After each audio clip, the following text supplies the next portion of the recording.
الحمد لله رب العالمين والصلاة والسلام على سيد الأنبياء والمرسلين محمد وآله وأصحابه أجمعين أما بعد باب الحث على الازدياد من الخير في أواخر العمر قال الله تعالى أولم نعمركم ما يتذكر فيه من تذكر وجاءكم النذير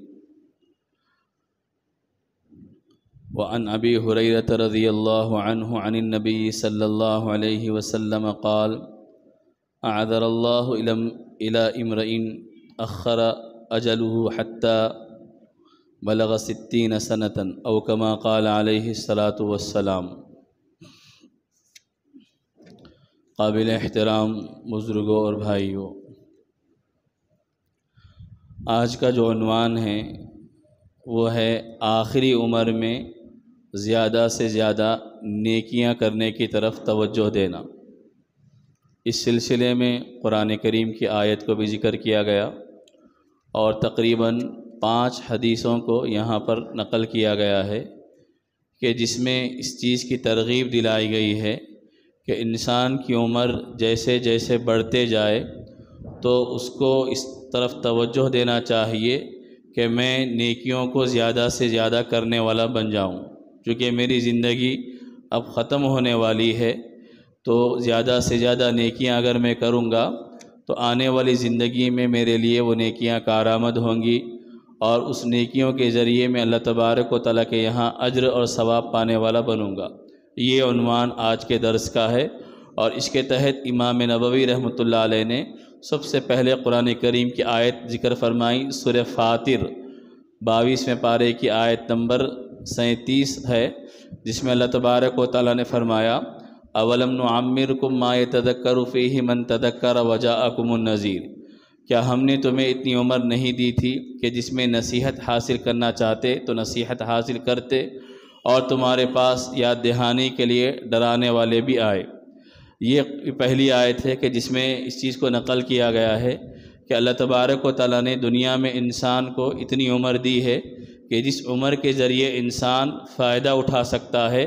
اور آخرت کی زندگی کو بہتر بنا سکتا ہے۔ اب وہ عمر کتنی عمر ہے کہ جس سے انسان فائدہ اٹھا سکتا ہے اور اس سے کیا مراد ہے، تو اس سلسلے میں مختلف اقوال اور مختلف اعداد نقل کیے گئے ہیں۔ حضرت ابن عباس رضی اللہ تعالیٰ عنہ فرماتے ہیں کہ اس سے مراد 60 سال ہے، یعنی انسان کی اگر زندگی 60 سال کی ہو جائے تو گویا کہ وہ زندگی اس قابل ہو گئی ہے کہ جس میں وہ اپنے آپ کو سدھار لے سکتا، اپنے آپ کو صحیح کر لے سکتا۔ یہ عمر اللہ تبارک و تعالیٰ نے گویا کہ انسان کو دی ہے۔ بعض نے فرمایا جیسے حضرت حسن بصری رحمۃ اللہ علیہ، اور ایک قول حضرت ابن عباس رضی اللہ تعالیٰ کا یہ بھی ہے کہ 40 سال کی عمر مراد ہے، یعنی اگر کسی ایک انسان کی عمر 40 سال کی ہو جائے تو گویا کہ وہ اس عمر کو پہنچ گیا ہے کہ جس عمر میں وہ اپنے آپ کو صحیح کر لے سکتا تھا، اپنی زندگی کو صحیح بنا لے سکتا تھا۔ تو اللہ نے یہ عمر عطا فرمائی انسان کی۔ اگر کسی انسان کی 40 سال کی عمر ہو جائے، بعض نے نقل کیا ہے 18 سال ہے، اگر وہ عمر ہو جائے تو گویا کہ وہ اس حد کو پار کر گیا ہے، بعد میں اس کے پاس کوئی عذر کا موقع نہیں رہے گا۔ وہ کوئی یہ نہیں کہہ سکے گا کہ مجھے عمر نہیں ملی، مجھے موقع نہیں ملا، میں سدھر سکتا تھا، میں اپنے آپ کو صحیح سنوار سکتا تھا لیکن میری عمر کم رہ گئی۔ اگر کوئی 40 سال کی عمر کراس کر لیا یا 60 سال کی عمر کراس کر لیا تو گویا کہ اس کے ہاتھ سے وہ موقع چلا گیا ہے کہ جس میں وہ اپنے آپ کو سدھار سکتا تھا، نہیں سدھارا تو اللہ کے یہاں اس کے لیے کوئی عذر کا موقع نہیں بچے گا، وہ اللہ کے یہاں کوئی معذرت نہیں کر سکے گا کہ اللہ مجھے موقع نہیں ملا۔ اب اس کے بارے میں یہ بھی ذکر کیا گیا ہے کہ یہ جو عمر کا ذکر کیا گیا ہے، روایتوں میں مختلف واقعات بھی بیان کیے گئے ہیں۔ ہمارے ملک کے ایک مشہور فقیہ محدث ہے، عالم دین ہے، مفتی احمد خان پوری صاحب دامت برکاتہم، انہوں نے امام قرطبی رحمۃ اللہ علیہ سے ایک واقعہ نقل کیا ہے کہ ملک الموت سے پوچھا گیا کہ دنیا کا ایک عام دستور ہے کہ کسی کو گرفتار کرنا ہو یا کسی کو پکڑنا ہو تو اس سے پہلے کئی مرتبہ اس کو آگاہ کیا جاتا ہے، اس کے پاس وارنٹ بھیجا جاتا ہے، 1 مرتبہ 2 مرتبہ 3 مرتبہ، اس کے بعد کسی کی گرفتاری ہوتی ہے بغیر وارنٹ کے یا بغیر پیشگی اطلاع کے، پہلے کوئی اطلاع دیے بغیر کوئی کسی کو پکڑتا نہیں، اور تم ہو کہ اچانک آ کر موت کا حملہ کر دیتے ہو اور انسان کی روح قبض کر کے اس کو لے کر چلے جاتے ہو۔ تو ملک الموت نے کہا کہ میں جتنی وارننگ دیتا ہوں اور میں جتنا آگاہ کرتا ہوں دنیا میں کوئی اتنا آگاہ نہیں کرتا۔ اس کے بعد ملک الموت نے، موت کے فرشتے نے کہا بالوں میں سفیدی کا آ جانا یہ میری طرف سے وارننگ ہے، انسان کے لیے پوتا اور پوتی، نواسا اور نواسی کا ہو جانا یہ میری طرف سے وارننگ ہے، انسان کے کانوں کے سننے کی صلاحیت کا کمزور ہو جانا یہ میری طرف سے وارننگ ہے، انسان کی آنکھوں کی دیکھنے کی صلاحیت کا کمزور ہو جانا یہ میری طرف سے وارننگ ہے، انسان کے گھٹنوں کے درد کا شروع ہو جانا یہ میری طرف سے وارننگ ہے، اور کئی چیزیں ملک الموت نے کہا جب یہ ساری چیزیں ہو جاتی ہے اس کے بعد میں آ کر انسان کی روح قبض کرتا ہوں، یعنی ان چیزوں کے آنے سے انسان متنبہ ہو جائے،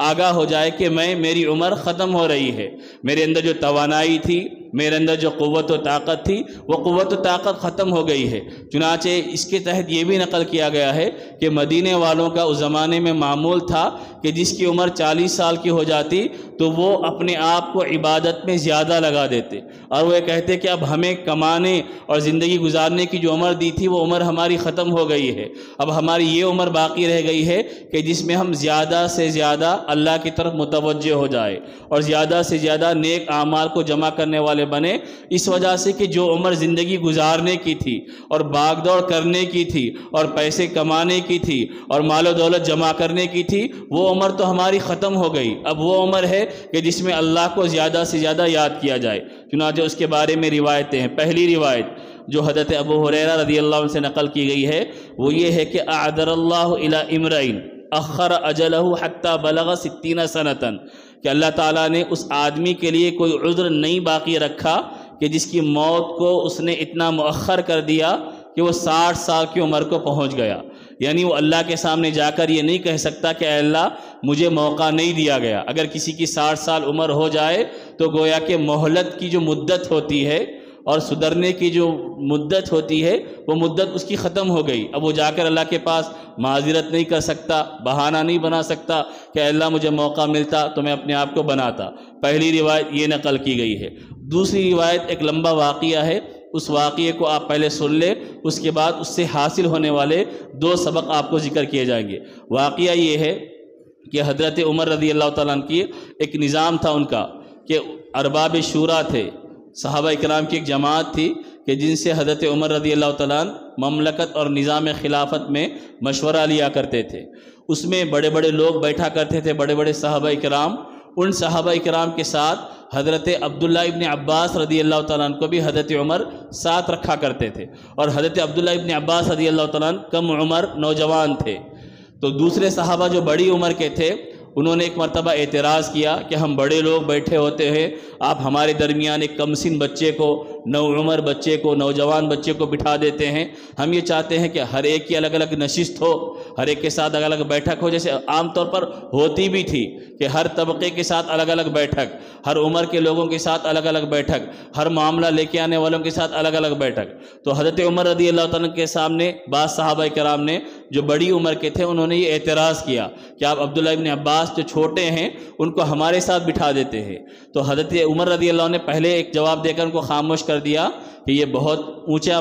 مرتبہ رکھنے والے ہیں، یہ اللہ کے نبی کے چچازاد بھائی ہیں، لہٰذا ان کا مقام و مرتبہ ہے، اس وجہ سے میں ان کو اپنے ساتھ رکھتا ہوں۔ دوسری مرتبہ حضرت عمر رضی اللہ عنہ نے یہ چاہا کہ حضرت عمر ان کو اپنے ساتھ کیوں رکھتے ہیں، اس کی وجہ بھی لوگوں کو معلوم ہونی چاہیے۔ چنانچہ ایک مرتبہ حضرت عمر رضی اللہ تعالیٰ عنہ اور بڑے صحابہ کرام بیٹھے ہوئے تھے، حضرت عمر رضی اللہ عنہ فرمایا کہ میں ایک سوال پوچھنا چاہتا ہوں، آپ لوگ اس کا جواب دیجئے۔ سوال یہ ہے کہ قرآن کریم کی سورت جو نازل ہوئی ہے اذا جاء نصر اللہ والفتح ورأیت الناس يدخلون فی دین اللہ افواجا، سورہ فتح، اس آیت کے نازل ہونے کا مقصد کیا ہے آپ لوگ بتائیے۔ تو صحابہ کرام نے بعض نے کہا اس میں اللہ نے ہم کو بشارت دی ہے کہ فتح مکہ ہوگا، بعض نے کہا کہ اس میں اللہ تبارک و تعالیٰ نے دوسری بشارتیں دی ہے، خوشخبریاں دی ہے کہ اسلام میں لوگ داخل ہونے والے بنیں گے۔ تو حضرت عمر رضی اللہ عنہ نے فرمایا، ان سے حضرت ابن عباس رضی اللہ تعالیٰ عنہ بھی اسی مجلس میں بیٹھے ہوئے تھے، ان سے پوچھا کہ تمہاری رائے کیا ہے اس سلسلے میں؟ تو انہوں نے فرمایا کہ میری رائے یہ نہیں ہے، میری رائے یہ ہے کہ اس سورے کے اندر اللہ تبارک و تعالیٰ نے نبی کریم صلی اللہ علیہ وسلم کی وفات کی اطلاع دی اور یہ بتا دیا کہ ان قریب آپ کی مدت پوری ہونے والی ہے، آپ کی عمر پوری ہونے والی ہے۔ انہوں نے یہ جواب دیا تو حضرت عمر رضی اللہ عنہ نے فرمایا کہ میرا جواب بھی یہی ہے کہ سورہ فتح کے نازل ہونے کا جو مقصد ہے وہ اللہ کے نبی کے کام کے پورا ہو جانے اور آپ کی دنیا سے رخصت ہونے کے وقت قریب آنے کی اطلاع ہے، کہ اس میں اللہ تبارک و تعالیٰ نے یہ بتایا ہے کہ اب جو کام تھا وہ آپ کا کام پورا ہو گیا، لوگ اسلام میں داخل ہو رہے اور شوق کے ساتھ ذوق کے ساتھ اسلام میں داخل ہو رہے، لہٰذا فسبح بحمد ربک، کہ آپ اب زیادہ سے زیادہ آپ اللہ کی تسبیح بیان کیجئے، استغفار کرتے رہیے، اب اللہ کی طرف رجوع کرنے والے بنیے۔ تو یہ اس میں دو چیزیں ذکر کی گئی۔ پہلی چیز جو ذکر کی گئی وہ یہ ہے کہ علم کے اعتبار سے انسان کا مقام ہوتا ہے۔ بعض اوقات عمر کم ہوگی لیکن علم ہوگا، تقویٰ ہوگا، دینداری ہوگی تو بڑوں کی مجلس میں بیٹھنے کے قابل ہو جاتا ہے، اور بڑے لوگ ان کو اپنے ساتھ بٹھاتے ہیں ان کے علم کی وجہ سے، ان کے علم کے مقام و مرتبے کی وجہ سے۔ اور دوسری چیز جو ذکر کی گئی اس حدیث کو لانے کا مقصد یہ تھا کہ اللہ کے نبی صلی اللہ علیہ وسلم کو اب حکم دیا گیا کہ آپ کا جو پیغام تھا، جو مشن تھا، جو ذمہ داری تھی وہ آپ نے اب ادا کر لی ہے، لہٰذا فسبح بحمد ربک واستغفرہ انہ کان توابا، لہٰذا اب آپ کا کام یہ ہے کہ اللہ کی تسبیح بیان کیجئے، اس کی حمد بیان کیجئے، استغفار کیجئے، وہ توبہ قبول کرنے والا ہے۔ اس کے بعد اللہ کے نبی صلی اللہ علیہ وسلم کا معمول ہو گیا تھا کہ آپ کثرت سے اٹھتے بیٹھتے نماز کے اندر سبحانک ربنا وبحمدک اللہم اغفر لی یہ پڑھا کرتے تھے، اور بعض موقعوں پر رکوع کے اندر، سجدے کے اندر سبحانک اللہم ربنا وبحمدک اللہم اغفر لی پڑھتے، اور بعض موقع پر سبحانک اللہم وبحمدک استغفرک واتوب الیک یہ کثرت سے پڑھا کرتے تھے۔ یہ اللہ کے نبی صلی اللہ علیہ وسلم گویا کہ قرآن کریم کے اس حکم پر جو سورہ فتح میں اللہ نے دیا ہے اس پر عمل کرتے تھے۔ اس سے یہ بتایا گیا ہے کہ عمر جب آخر مرحلے میں جا رہی ہے تو انسان کو اپنی پوری توجہ اللہ کی طرف کر دینا چاہیے، اللہ کی طرف کرنا چاہیے، اسی کی حمد، اسی کی تعریف، اسی کی اطاعت، اسی کی فرما برداری، اعمال کو بنانے میں، اعمال کو سنوارنے میں، اعمال کو اچھا کرنے میں انسان کو متوجہ ہونا چاہیے۔ یہ نبی کریم صلی اللہ علیہ وسلم کے ذریعے بتایا گیا۔ اور ایک روایت یہ بھی نقل کی گئی ہے کہ آخری عمر میں اللہ کے نبی کے پاس وحی پہلے زمانے کے مقابلے میں زیادہ آتی تھی۔ پہلے زمانے میں ابتدائی دور میں وحی اس تیزی کے ساتھ، پابندی کے ساتھ، تسلسل کے ساتھ نہیں آتی جتنا آخری زمانے میں آتی۔ اس میں اللہ تبارک و تعالیٰ نبی کریم صلی اللہ علیہ وسلم کو شوق بھی دلاتے، اللہ کے پاس پہنچنے کا اشتیاق، جذبہ بھی اس میں ظاہر ہوتا، اور اللہ تبارک و تعالیٰ کی طرف سے احکامات، تعلیمات، ہدایات کثرت سے اللہ کے نبی صلی اللہ علیہ وسلم کے پاس آتے۔ آخر میں جو اس باب کے اندر یعنی عمر کے بڑھنے کے ساتھ نیکیوں کو زیادہ کرنے کی طرف متوجہ ہونا چاہیے، اس سلسلے کی جو آخری حدیث نقل کی گئی ہے وہ حدیث یہ ہے کہ یبعث کل عبد علی ما مات علیہ، کہ ہر بندے کو قیامت کے دن اسی حالت میں اٹھایا جائے گا جس حالت میں اس کی موت آئی ہے۔ قیامت کے دن ہر بندے کو اسی حالت میں اٹھایا جائے گا جس حالت میں اس کی موت آئی ہے۔ نیکی کا شوق لے کر انسان جیتا تھا، اسی حالت میں مرا تو اسی کے حالت میں اٹھایا جائے گا۔ اعمال کو انجام دینے کے جذبے کے ساتھ جیتا رہا، اسی حالت میں اس کو اٹھایا جائے گا۔ بے عملی، بے فکری کے ساتھ جیتا رہا، اسی کے ساتھ اٹھایا جائے گا۔ اس لیے بعض روایتوں میں یہ بھی ہے کہ انسان جیسے زندگی گزارتا ہے ویسی ہی موت مرتا ہے، اور جیسی موت مرتا ہے ویسے ہی حشر ہوتا ہے۔ یہ انسان کی زندگی کا خلاصہ ہے۔ اسی لیے فرمایا گیا کہ اعتبار جو کیا جاتا ہے وہ انسان کے آخری مرحلے کے اعمال کا اعتبار کیا جاتا ہے۔ تو خلاصہ اس پورے باب کا، اس پورے عنوان کا یہ ہے کہ انسان کی زندگی سب سے زیادہ قیمتی زندگی ہے۔ یہ زندگی ہے تو اسی کی بنیاد پر وہ جنت بھی پانے والا بنے گا، اسی کی بنیاد پر وہ جہنم بھی پانے والا بنے گا۔ جیسے اپنی زندگی کو لگائے گا اور جیسے اپنی زندگی کو اللہ کی مرضیات کے مطابق گزارے گا،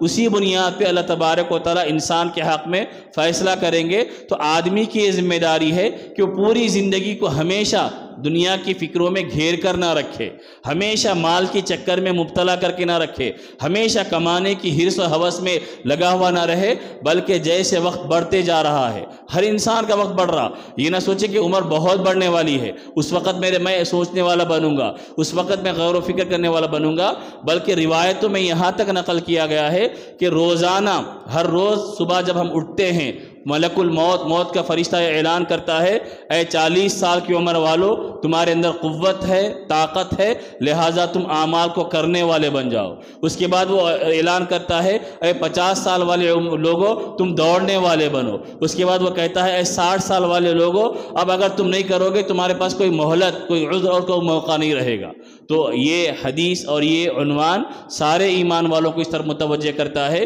کہ ہر ایمان والا اپنی زندگی کا جائزہ لے اور یہ سوچے کہ میرے اندر وقت کے ساتھ، زمانے کے ساتھ، حالات کے ساتھ آنے والی کمزوریاں اور زندگی کے اندر آنے والی بے ثباتیاں مجھے یہ پیغام دے رہی۔ جیسے ایک واقعہ یہ بھی نقل کیا گیا ہے حضرت داؤد علیہ السلام کا۔ داؤد علیہ السلام کے پاس ملک الموت آئے،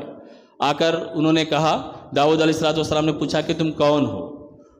اس زمانے میں ایسی شکل میں بھی آ جایا کرتے تھے، انسانوں کی شکل میں انبیاء کرام علیہم السلام کے پاس، تاکہ ان کو انبیاء کرام علیہم السلام سے رابطے اور تعلق کی بنیاد پر۔ تو انہوں نے پوچھا داؤد علیہ السلام نے کہ تم کون ہو؟ تو ملک الموت نے کہا، یہ واقعہ بھی امام قرطبی رحمۃ اللہ علیہ نے اپنی ایک مشہور کتاب کے اندر نقل فرمایا ہے۔ تو ملک الموت نے کہا کہ میں وہ ہوں جو بادشاہوں کے دربار میں جانے سے مجھے کوئی روک نہیں سکتا، اور میں وہ ہوں کہ جس کے پہنچنے میں کوئی قلعہ رکاوٹ نہیں بن سکتا۔ تو داؤد علیہ السلام نے کہا، یقیناً تم ملک الموت ہو گئے۔ تو ملک الموت نے کہا کہ ہاں میں ملک الموت ہوں۔ تو داؤد علیہ السلام نے کہا کہ تم اچانک آ گئے ہو، تم نے پہلے سے کوئی اطلاع نہیں دی۔ تو ملک الموت نے کہا کہ فلاں فلاں فلاں آپ کے محلے کے کیا باقی ہے یا نہیں ہے؟ تو داؤد علیہ السلام نے کہا کہ باقی نہیں ہے۔ تو انہوں نے فرمایا کہ یہ ان لوگوں کا چلے جانا اور رخصت ہو جانا خود یہ میرا پیغام تھا کہ میں بھی تمہارے پاس آنے والا ہوں۔ تو یہی انسان کی زندگی ہے کہ مختصر زندگی لے کر انسان آیا ہے، پھر اللہ تبارک و تعالیٰ کے بلانے سے چلا جائے گا۔ اس زندگی کو انسان اللہ کی مرضیات کے مطابق گزارے، نبی کی ہدایات اور تعلیمات کے مطابق گزارے، تو یہ دنیا بھی اس کے لیے کارآمد بن جائے گی، اور آخرت کی ہمیشہ کی نعمتوں کا اللہ تبارک و تعالیٰ اس کو حقدار بنائے گا۔ دعا فرمائے کہ اللہ تبارک و تعالیٰ ہم تمام کو ان چیزوں پر عمل کرنے والا بنائیں۔ نبی پاک صلی اللہ علیہ وسلم کے جو ارشادات، جو ہدایات، جو تعلیمات ہے، ان تعلیمات کو ہماری زندگی میں اللہ تبارک و تعالیٰ داخل فرمائیں۔ سبحان اللہ وبحمدہ، سبحانک اللہم وبحمدک، ونشہد ان لا الہ الا انت، ونستغفرک ونتوب الیک۔